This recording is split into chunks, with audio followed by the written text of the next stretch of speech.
We are the Gujarat Technological University. Since its inception over a decade ago, GTU has been empowering young and curating minds to realize their true potential. Over 4 lakh inspired students are enrolled with one of the premier academic universities in India. With more than 450 affiliated colleges in its fold operating across 5 zones of the state, GTU, the International Innovative University, your place to move forward.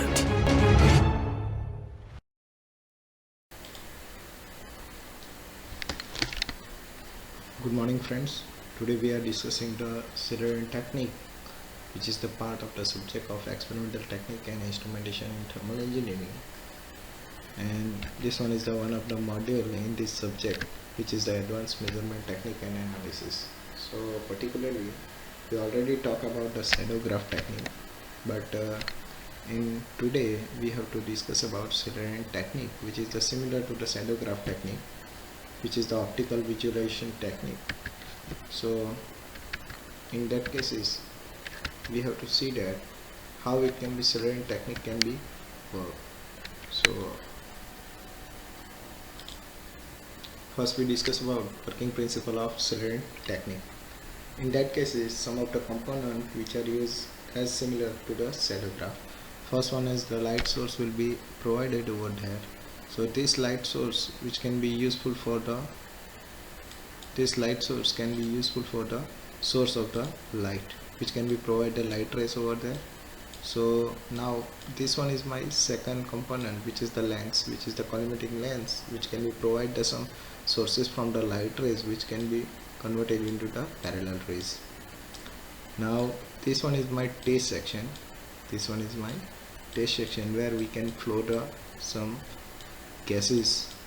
So we can visualize the flow of these gases and fluid. We can measure visualization of this fluid, how behavior of the flow. So this one is my test section over there.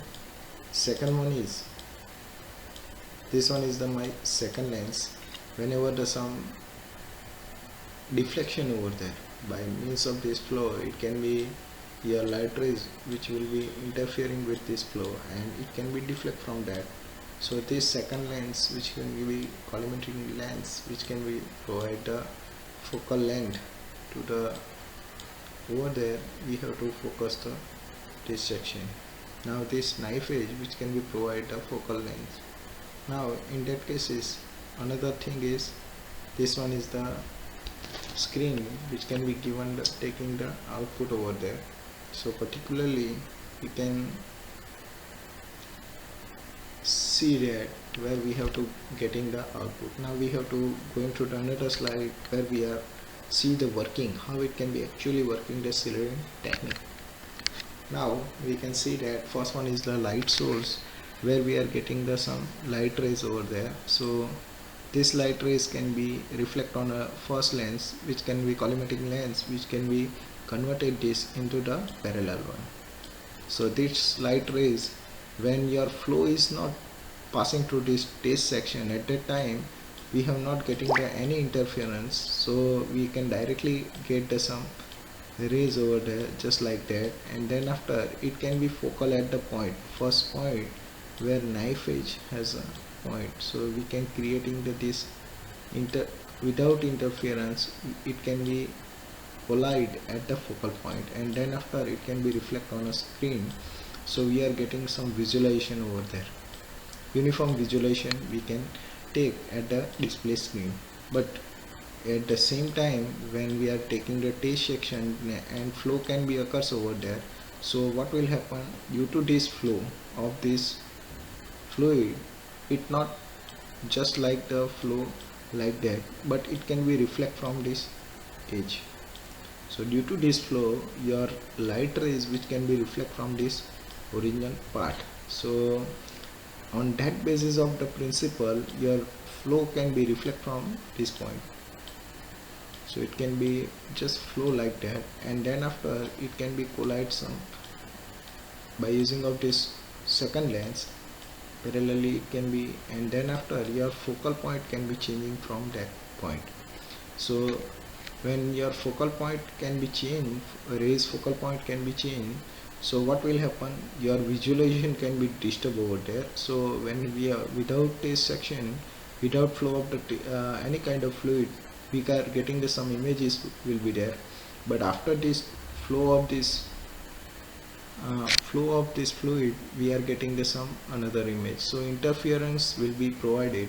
Now in that cases, what will happen, actually light rays which can be deflect from this origin part, so it can be interfere with each other. So what will happen, it can be, we can already see in the shadow graph where light rays can be like that, and at that time it has a one peak and second one is valley.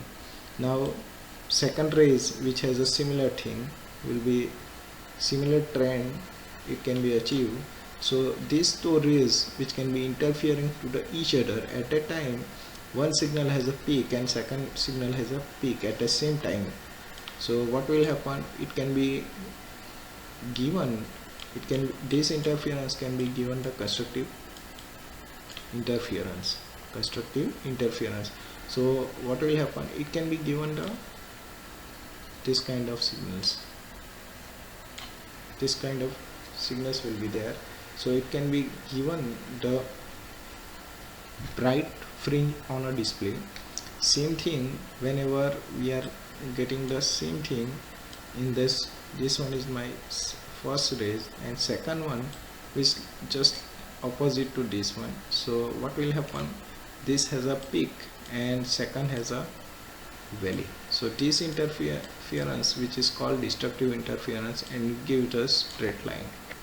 So this one is given the dark fringe band over there. So visualization, we can see there where is the major interference we can getting. So area of this fringe band we are getting the, in the form of display screen, we are getting the dark and bright fringes over there. So it can be create some visualization on the screen.